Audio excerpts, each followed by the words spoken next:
শুভেচ্ছা,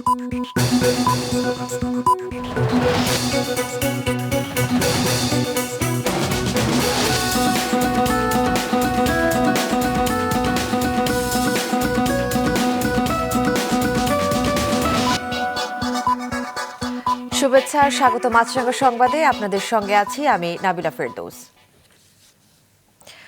জাতিসংঘ সাধারণ পরিষদের ৮০তম অধিবেশনে যোগদান শেষে বাংলাদেশ সময় সকাল ৯:১০টার দিকে ঢাকার উদ্দেশ্যে রওনা দিয়েছেন প্রধান উপদেষ্টা অধ্যাপক ডক্টর মোহাম্মদ ইউনূস। এর আগে গতরাতে জাতিসংঘে রোহিঙ্গাদের নিয়ে সম্মেলনে তিনি বলেন, দীর্ঘস্থায়ী রোহিঙ্গা সংকটের একমাত্র শান্তিপূর্ণ সমাধান হল তাদের মিয়ানমারে প্রত্যাবাসন। এ সংকট নিরসনে তিনি ৭ দফা পদক্ষেপের প্রস্তাব করেন। মিয়ানমার থেকে জোরপূর্বক বিতাড়িত হয়ে বাংলাদেশে আশ্রয় নেওয়া রোহিঙ্গার সংখ্যা বর্তমানে অন্তত ১৩,২৪,০০০-এর মতো। এখনও অনেকে বাংলাদেশে প্রবেশের চেষ্টা করছেন। এছাড়া প্রতি বছর আশ্রয় শিবিরে জন্ম নিচ্ছে ৩০,০০০ শিশু। সব মিলিয়ে অতিরিক্ত এ জনসংখ্যার চাপে নাজেহাল বাংলাদেশ। এছাড়াও নিরাপত্তার হুমকি তো রয়েছেই।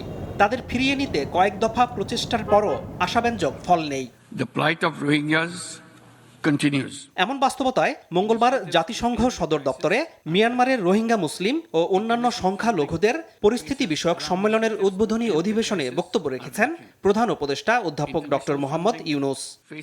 প্রধান উপদেষ্টা বলেন, মিয়ানমারের রাখাইনে রোহিঙ্গা গণহত্যা শুরুর ৮ বছর পরও তাদের দুর্দশা অব্যাহত রয়েছে।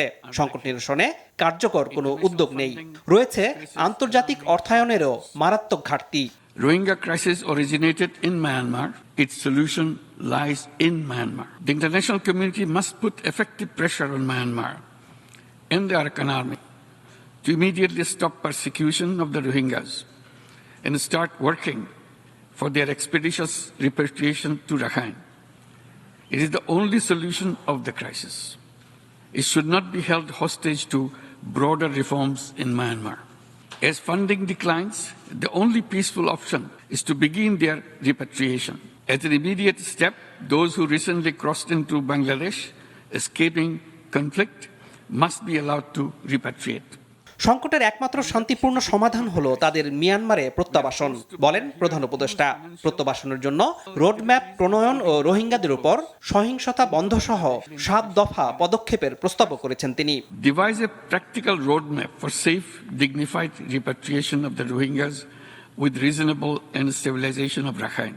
Mobilize international support to stabilize Rakhine and place international civilian presence to monitor stabilization. Support confidence-building measures for sustainable integration of Rohingya in Rakhine society and governance. Pursue accountability and restorative justice. রোহিঙ্গাদের জন্য নতুন করে যুক্তরাষ্ট্র ৬০ এবং যুক্তরাজ্য ৩৬, মোট ৯৬ million মার্কিন ডলারের সহায়তা দেওয়ার ঘোষণা দিয়েছে। জাতিসংঘ সদর দপ্তরে রোহিঙ্গা বিষয়ক সম্মেলনে এই প্রতিশ্রুতি আসে। প্রধান উপদেষ্টার প্রেস সচিব শফিকুল আলম বিষয়টি নিশ্চিত করেছেন। আনোয়ার হোসেন, মাছরাঙা সংবাদ, ঢাকা। আগামী ৩ দিন দেশে ভারী বৃষ্টিপাতের পূর্বাভাস দিয়েছে আবহাওয়া অধিদপ্তর। বঙ্গোপসাগরে সুস্পষ্ট লঘুচাপ ও গভীর সঞ্চারণশীল মেঘমালার প্রভাবে সব বিভাগে বিচ্ছিন্নভাবে বৃষ্টি হতে পারে বলেও জানিয়েছে সংস্থাটি। রাজধানী ঢাকায় গত রাত ১২টা থেকে আজ সকাল ৬টা পর্যন্ত বজ্রপাত সহ ১৩২ মিলিমিটার বৃষ্টি হয়েছে। এটি এ সময় দেশের সর্বোচ্চ বৃষ্টি। এতে রাজধানীর বিভিন্ন সড়কে পানি জমে যায়, চলাচলে ভোগান্তিতে পড়ে নগরবাসী। এরই মধ্যে ঢাকার পাশাপাশি রাজশাহী, রংপুর ও ময়মনসিংহ বিভাগের বিভিন্ন এলাকায় ভারী বৃষ্টিপাত হয়েছে। বৃষ্টি, ঝড়ো হাওয়া ও বজ্রপাতের এই প্রবণতা ৪ঠা অক্টোবর পর্যন্ত বিভিন্ন স্থানে কম বেশি থাকতে পারে। স্বাভাবিক হচ্ছে খাগড়াছড়ির অবস্থা। আজ থেকে ৫ই অক্টোবর পর্যন্ত খাগড়াছড়িতে সড়ক অবরোধ কর্মসূচি স্থগিত করেছে যুগ্ম ছাত্র জনতা।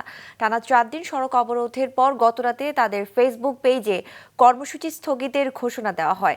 তবে নিরাপত্তার স্বার্থে খাগড়াছড়ি সদর উপজেলা ও গুইমারা উপজেলায় ১৪৪ ধারা বহাল রেখেছে জেলা প্রশাসন। এদিকে সড়ক অবরোধ স্থগিত হওয়ায় খাগড়াছড়িতে সাধারণ মানুষের মধ্যে প্রাণ চাঞ্চল্য ফিরে এসেছে। দোকানপাট, ব্যবসা প্রতিষ্ঠান খুলতে দেখা গেছে। পাশাপাশি খাগড়াছড়ি থেকে সকল যানবাহন সহ দূরপাল্লার যানবাহনও ছেড়ে গেছে। দর্শক, কিছুক্ষণ আগে খাগড়াছড়ি থেকে সেখানকার অবস্থা জানিয়েছেন জেলা রিপোর্টার কানন আচার্য। ছাত্র জনতার ডাকে টানা ৪ দিন সড়ক অবরোধের পর গতকাল রাতে তাদের ফেসবুক পেজে এক ঘোষণার মাধ্যমে আগামী 5 অক্টোবর পর্যন্ত এই সড়ক অবরোধ শিথিল করেছে। সেই সাথে সকাল থেকে খাগড়াছড়িতে ব্যবসা প্রতিষ্ঠান খুলতে দেখা গেছে এবং খাগড়াছড়ি জেলা থেকে দূরপাল্লার যানবাহন ছেড়ে যেতেও দেখা গেছে। ঢাকা থেকেও দূরপাল্লার যানবাহন খাগড়াছড়ি অভিমুখে প্রবেশ করেছে। তবে একটা বিষয় জানিয়ে রাখি, নিরাপত্তার স্বার্থে খাগড়াছড়ি সদর উপজেলা এবং গুলমারা উপজেলা এখনো পর্যন্ত 144 ধারা বলবৎ রয়েছে। শারদীয় দুর্গাপূজার মহানবমী আজ রাজধানীর ঢাকেশ্বরী মন্দিরে সকাল থেকেই ছিল মহানবমীর বিহিত পূজা, তর্পণে দুর্গার মহাস্নান এবং ষোড়শ উপাচারে দেবী দুর্গার পূজা। একদিন পরে বিসর্জনের মধ্য দিয়ে বিদায় নেবেন দেবী দুর্গা, ফিরে যাবেন কৈলাসে। সে কারণে ভক্ত দর্শনার্থীদের মনে এরই মধ্যে বাজছে বিষাদের সুর। মহানবমীতে অঞ্জলি দিয়ে ভক্তরা দেশ ও জাতির কল্যাণে কামনা করছেন। দুদিন ছুটি থাকায় পূজার আনন্দ অনেকটাই বেড়েছে এমন মতামত কারো কারো। সন্ধ্যায় মণ্ডপে মণ্ডপে থাকবে কীর্তন ও আরতি প্রতিযোগিতা। দর্শক, রাজধানীর বনানী পূজা মণ্ডপ থেকে মহানবমীর আনুষ্ঠানিকতা সম্পর্কে সরাসরি জানাচ্ছেন senior reporter Nurun Nahar Willy. আমরা তার কাছেই চলে যাচ্ছি। উইলি, ভক্তদের উপস্থিতি কেমন দেখছেন?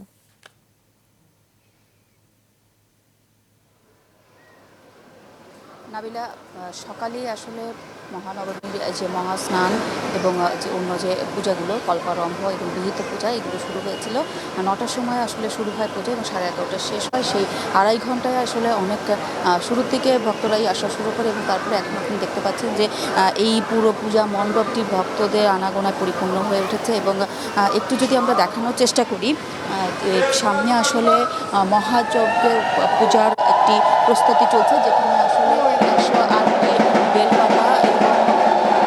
108টি বেলপাতা, আম কাঠ এবং ঘিয়ের মাধ্যমে পূজা সম্পন্ন হবে। এরপরেই আসলে দেবীর কাছে 108টি নীলপদ্ম দেওয়া হবে। এবং এই আজকে কিন্তু মহানবমীর মাধ্যমে দেবীর যে বিদায় বেলা বিদায়ের সূচনাও শুরু হয়ে গেছে। আগামীকাল দশমীর মাধ্যমে কৈলাসে ফিরে যাবেন দেবী দুর্গা।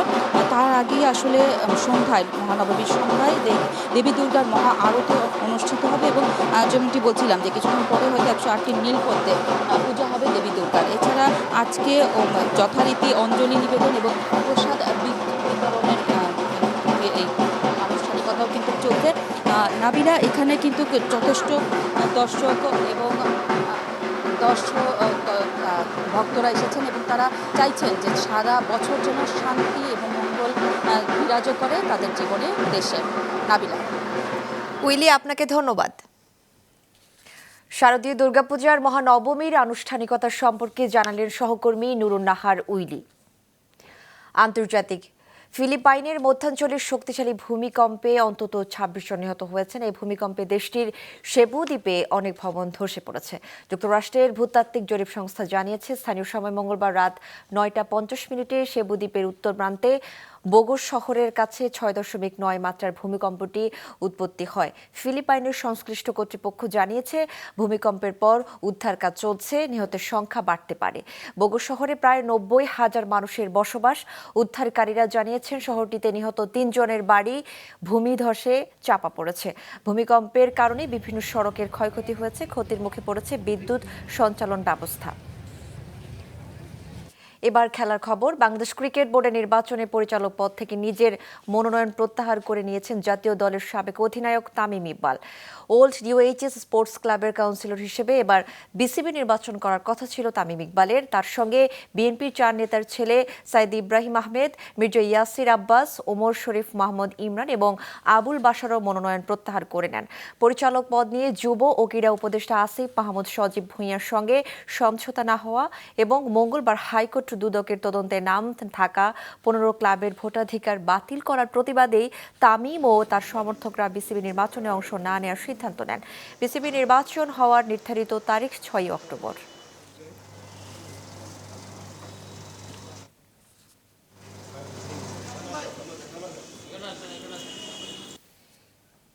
দর্শক, এ ছিল এখনকার মতো। ফেসবুকে আপডেট পেতে ভিজিট করুন মাছরাঙা টেলিভিশনের পেজে। ইউটিউব চ্যানেলেও দেখতে পারেন আমাদের সংবাদ, প্রতিবেদন ও অনুষ্ঠান। আমাদের পরবর্তী সংবাদ দুপুর 2টায় দেখার আমন্ত্রণ রইল।